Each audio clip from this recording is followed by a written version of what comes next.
Hello friends, स्वागत है आपका अपने YouTube channel SMC by Bhupendra में।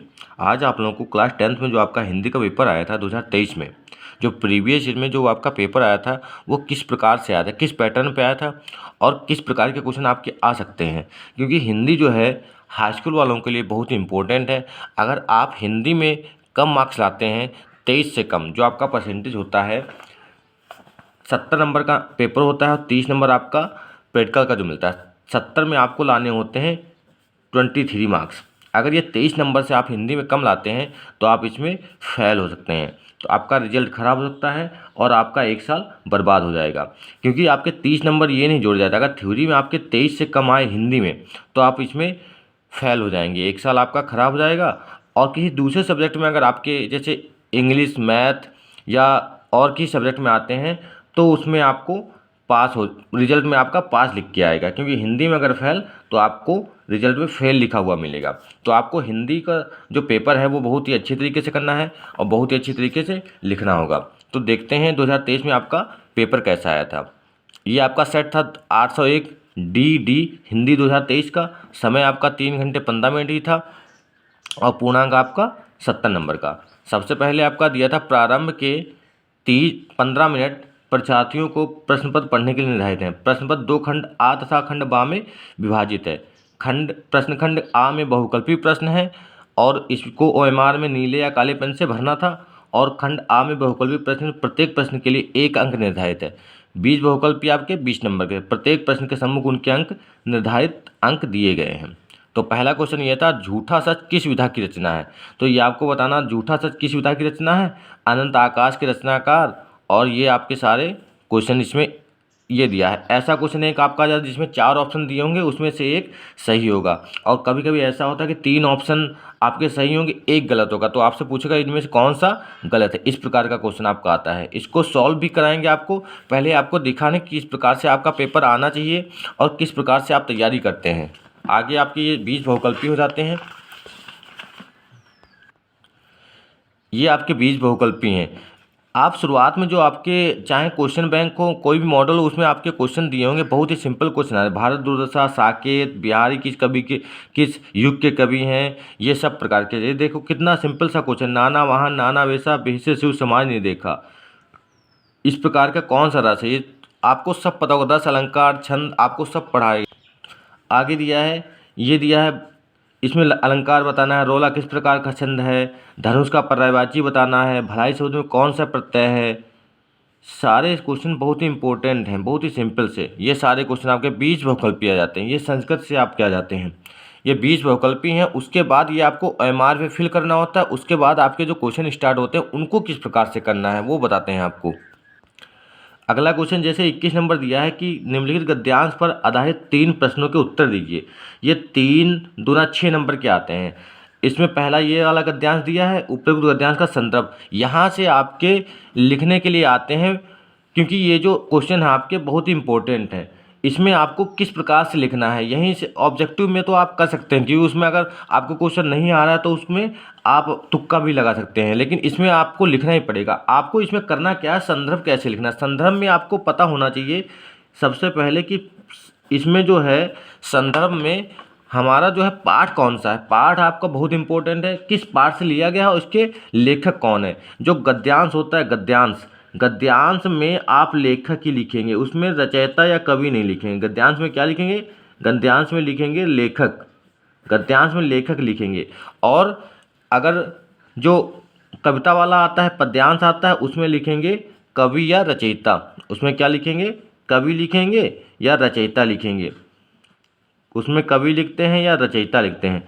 लेकिन भूल कर भी आप इसमें कवि नहीं लिखेंगे, इसमें सिर्फ लेखक लिखेंगे, उसको गद्यांश लिखेंगे। और गद्यांश लिखते कैसे हैं, संदर्भ कैसे लिखते हैं, प्रस्तुत गद्यांश हमारी पाठ्य पुस्तक, इस प्रकार से आप लिख सकते। इसमें क्या दिया था, गद्यांश का संदर्भ लिखना है, तो संदर्भ में आप लोग लिखेंगे प्रस्तुत गद्यांश हमारी पाठ्य पुस्तक हिंदी गद्य के जो भी आपका पाठ होगा, मित्रता है या कोई भी पाठ है, उस पाठ से लिया गया है। और जिसके लेखक श्री, जो भी लेखक उसके जैसे रामचंद्र शुक्ल जी हैं, कोई भी अगर जो उसका पाठ का लेखक है उसको लिख देंगे। तो ये आपके 2 नंबर यहाँ से आपके पक्के हो जाते हैं। अगर ये संदर्भ आपका सही हो गया तो आपके 2 क्वेश्चन ये भी आपके समझ लीजिए पक्के सही हो जाएं, क्योंकि अगर आपने सही वाले क्वेश्चन ये वाले नहीं किए हैं तो संदर्भ आपका वो भी गलत हो सकता है। क्योंकि अगर इसमें आपका संदर्भ गलत तो आपके क्वेश्चन सही से चेकिंग हुई, आपको पता ही नहीं होगा किस पार्ट से लिया गया है, तो फिर आपने पढ़ा क्या है पूरे साल। इसमें फिर अगला क्वेश्चन दिया रेखांकित अंश की व्याख्या। रेखांकित अंश का मतलब इसके नीचे जो लाइन खींची हुई है, ये जो लाइन खींची हुई है इसकी हमें व्याख्या करनी होगी कि इसमें इसका अर्थ क्या है। फिर धर्मचक्र कहाँ स्थित, इसी में आपको मिलेगा क्वेश्चन ये वाला कि धर्मचक्र कहाँ स्थित। तो धर्मचक्र ये यहाँ पे दिया है काशी के उत्तर में धर्मचक्र विहार मौर्य और गुप्त सम्राटों की कीर्ति का खंडहर है। तो यहाँ पे आपको ये आंसर मिल गया आपका कि धर्मचक्र कहाँ स्थित। ये 3 नंबर आपके 3 क्वेश्चन आपके कंफर्म हो जाते हैं। या इसमें अथवा करके दिया है ये वाला क्वेश्चन कि इसमें से आपको किसी एक को करना हो। अगर आपको ये पैराग्राफ नहीं आता है, ये वाला आता है, इसका पाठ का नाम और लेखक का नाम है, तो आप ये कर सकते हैं। या इसका संदर्भ आप ऐसे नहीं लिख रहे हैं, आप डायरेक्ट लिखना चाहते हैं तो इसको आप डायरेक्ट गद्यांश ऐसे लिख सकते हैं और लेखक का नाम भी ऐसे डायरेक्ट लिख सकते हैं। या इसको शीर्षक भी कह सकते हैं कि इसका शीर्षक क्या है, पाठ का नाम को हम शीर्षक भी कह सकते हैं। इस प्रकार से भी लिख सकते हैं आप।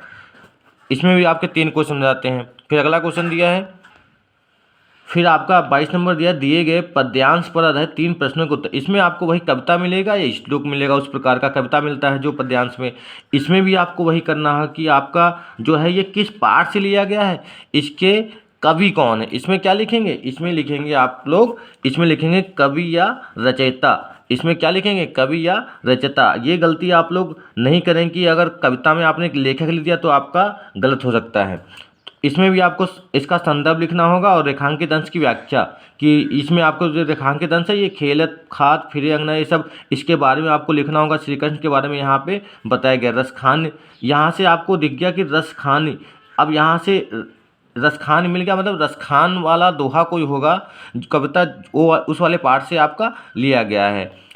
और फिर प्रस्तुत पदार्थ किसे भाग्यशाली बताया गया, किसे भाग्यशाली इसमें बताया गया है। इसमें इस जो कविता है इसमें किसे भाग्यशाली बताया गया है वो इस कविता में मिल जाएगा आपका। फिर अथवा करके दिया है, इसमें भी आपको वही 3 क्वेश्चन आपको करने होंगे। अगर इस वाले पाठ का नाम नहीं पता आपको तो इस वाले पैराग्राफ के पाठ का नाम उसके लेखक का नाम आप बता सकते हैं। अगला क्वेश्चन है 23 नंबर से दिए गए संस्कृत गद्यांश में से किसी एक का संदर्भ से हिंदी में अनुवाद। फिर आपका संदर्भ भी लिखना है कि किस पाठ से लिया गया है और इसकी हमें हिंदी लिखनी, क्योंकि संस्कृत में आपका लेखक नहीं होगा।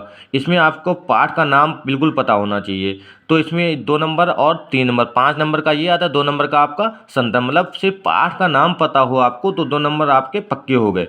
तो ये वाला पाठ दिया कि ये ग्रामीण वाला, तो इस वाले आपको पढ़ के पता चल जाएगा। अगर आपने पूरी किताब जो है सही से पढ़ी है तो आपको लेखक उसके जो पाठ का नाम है वो बताने में दिक्कत नहीं होगी। तो इस वाले में आपको पाठ का नाम बता, फिर इसके में संस्कृत का जो अनुवाद होगा उसमें आपको संस्कृत को पढ़ के उसका अनुवाद कर देना है कि संस्कृत को क्या कहा गया है, इसमें किसके किसके बारे में कहानी बताई गई, तो उसको आपको लिख देना है। फिर अगला दिया है अथवा करके, ये नहीं पता है आपको तो ये वाला कर देना है कि भारतीय संस्कृति। ये आपको यहीं से पता चल गया कि ये किस वाले चैप्टर से लिया गया। ये भारतीय संस्कृति नामक पाठ से लिया गया होगा, क्योंकि इसमें भारतीय संस्कृति के बारे में इसमें बताया गया है और उसी के बारे में आपको इसमें लिख देना है।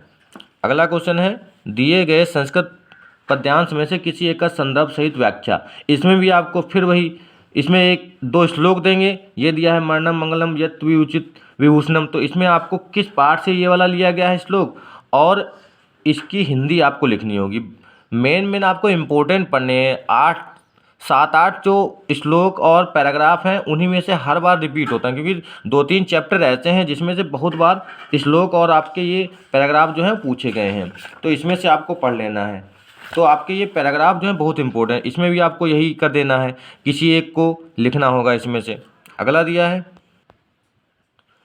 फिर आपका है अपने पठित खंडकाव्य के आधार पर निम्नलिखित प्रश्नों में से किसी एक का उत्तर देना है। जो आपके यहाँ खंडकाव्य पढ़ाया जाता होगा जैसे मुक्तिदूत है या ज्योति जवाहर, मेवाड़ मुकुट, अग्र पूजा, जय सुभाष, मातृभूमि के लिए, बहुत जगह पे मातृभूमि के लिए पढ़ाया जाता है। मातृभूमि के लिए जो है खंडकाव्य की किसी एक प्रमुख घटना का वर्णन करना है और खंडकाव्य के अलावा चंद्रशेखर आज़ाद का चरित्र चित्रण करना है। तो आपको इसमें आपको किसी एक प्रश्न का उत्तर देना। 2 प्रश्न दिए हैं तो 3 नंबर का है, तो आप लोग खंडकाव्य के आधार पर चरित्र चित्रण कर देना, चंद्रशेखर आज़ाद का या किसी एक घटना का वर्णन।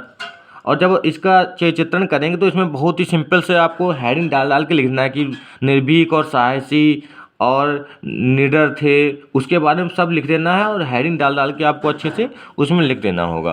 तो ये आपका 3 नंबर का क्वेश्चन हो जाता है। उसके बाद आपके ये दिए जहाँ पे ये पढ़ाया जाता होगा कर्ण खंड काव्य या कर्मवीर भरत या तुमुल, इस जहाँ पे पढ़ाया जाता होगा वो लोग वो कर सकते हैं। किसी एक खंड का आपको करना है और ये वाला नंबर आपको जरूर डाल देना कि चा खंड है, चा का हम पहला क्वेश्चन कर रहे हैं या दूसरा, और इसमें से सिर्फ एक ही करना है। यहाँ पे दिया है कि खंडकाव्य के अलावा किसी निम्नलिखित प्रश्नों में से किसी एक प्रश्न का उत्तर देना है, किसी एक प्रश्न का उत्तर देना है। तो इसमें से किसी एक खंडकाव्य को ही करना है बस। फिर अगला है 26 नंबर, दिए गए लेखकों में से किसी एक का जीवन परिचय दो, उनकी प्रमुख रचना का उल्लेख करना है। तो 5 नंबर का ये क्वेश्चन है, रचनाएं लिखनी है तो 3 आपको जीवनी पढ़नी ही पड़ेंगी। 3 में से आपका एक कन्फर्म है। जो पिछली बार आपकी आई थी आचार्य रामचंद्र शुक्ल, भगवत शरण उपाध्याय और डॉक्टर राजेंद्र प्रसाद, इन तीनों में से ही एक इस बार भी मिल सकती है। तो इन तीनों को, या आपकी जो दूसरी जो आई नहीं है इस बार, उसमें से आप पढ़ सकते हैं। जयशंकर प्रसाद है, तो 3 जीवनी अगर आप पढ़ लेंगे तो आपको एक जीवनी कन्फर्म आपको 100% मिल जाएगी। ऐसे ही कवि में दिया है कि महाकवि सूरदास, माधवी वर्मा, सुमित्रानंद पंत, इसमें से भी आपको ये भी तीनों आप ये भी याद कर सकते हैं। इनमें से एक पक्का मिल जाएगी क्योंकि 3 आते हैं, 3 में से तो एक आपको पढ़ी हुई मिल ही जाएगी। 27 नंबर दिया है, अपनी पाठ्य पुस्तक में कंठस्थ कोई श्लोक लिखिए जो प्रश्न पत्र में ना आया हो। आपको 3 श्लोक याद कर लेने हैं। कितने याद कर लेने हैं? 3, क्योंकि 2 श्लोक कभी कभी ऐसा होता है 2 आपने याद किए, वही दोनों पेपर में आ गए, जो आपके संदर्भ सहित व्याख्या लिखने के लिए आता है, और वो श्लोक नहीं लिखना होता। जो पेपर में आया होगा वो श्लोक नहीं लिखना है, दूसरा श्लोक लिखना है। तो 3 श्लोक याद करेंगे, उसमें से जो पेपर में आए हों वो नहीं लिखना, दूसरा आपको श्लोक लिख देना है।